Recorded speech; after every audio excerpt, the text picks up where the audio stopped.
In this lesson, we're going to create the rocket launch smoke simulation for our procedural copying. Specifically, we're going to create the smoke that occurs whenever a rocket launches out of the rocket launcher, right about here. So I'm going to take our simulations. I'm just going to drag them over there real quick. The simulation that's most similar to this is the explosion we just did. So I'm going to select these nodes, copy, Control-C, and Control-V, and paste them right here. I'm going to rename these to launch smoke. So launch smoke emitter, launch smoke sim, and launch smoke out. Let's go into the emitter real quick. We have only one thing to change here. We're not going to be doing combustion for this simulation. So in the container settings where we had done source fuel, we're just going to change this to source smoke. That's all we need to do here. Let's go into the simulation in the DOP network. First thing we need to do is that since we have this custom string parameter, it didn't update all with the copy paste, so I'm just going to change this real quick to launch smoke emitter so we get the correct bounds. In the source volume, you see that because this is set to an operator path, it did update with the copy paste. However, we need to change this from source fuel to source smoke since we are not doing combustion. The fit function that we have in the volume and the references we have in the temperature and velocity should work fine because the nature of this is going to be similar to an explosion. One last thing to change, we need to change this from fire to smoke. And rather than tracking the heat field, we no longer have a heat field, so I'm going to switch this back to density. Let's see what this looks like. That looks pretty decent, but we can probably make a few more changes from what we had in the explosion to make this work a little bit better for us. First things first, we are not doing combustion, so let's go ahead and turn that off.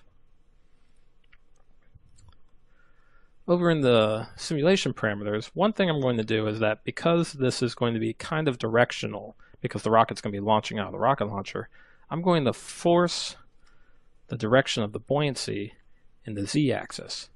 When we do our copying later, this will make more sense. I'm going to give it a buoyancy lift of 5. As you can see, our density is being forced along that z-axis.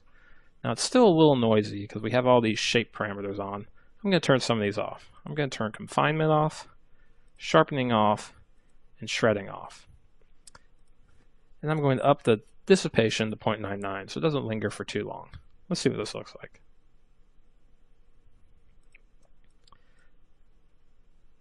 That should probably work because we have some good outwards force and then we have a little bit of a directional force heading along that z-axis, which will probably look good in our rocket launcher. So let's stick with this. Let's go over to our launch smoke out. Again, with the copy paste, this updated to our launch smoke. However, we're going to want to change this from explosion to launch smoke. So our OS, $OS, updates accordingly. And you see here it says launch smoke when I middle mouse on geometry file. Let's go ahead and write this out.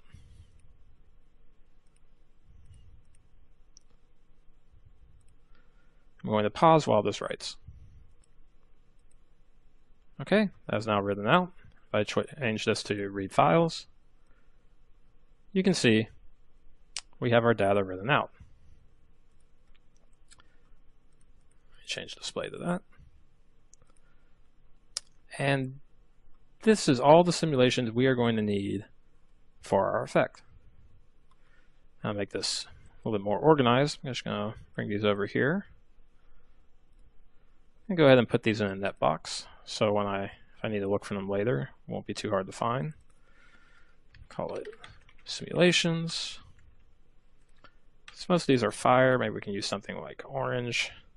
So when I'm browsing through here, I'm like, oh, these are fire. And just make things look pretty. Just make those nice little yellow. So now we have our geo and our simulations all set up. If we come over and look in our directory and look in data, we have all 3 of our simulations. So that's how we create our rocket launch smoke. In the next lesson, we're going to start setting up our particle simulations and we're going to start creating the points that we're going to use as our copy points. And that's what we're going to take these simulations and put them on so we can create something a little bit more interesting.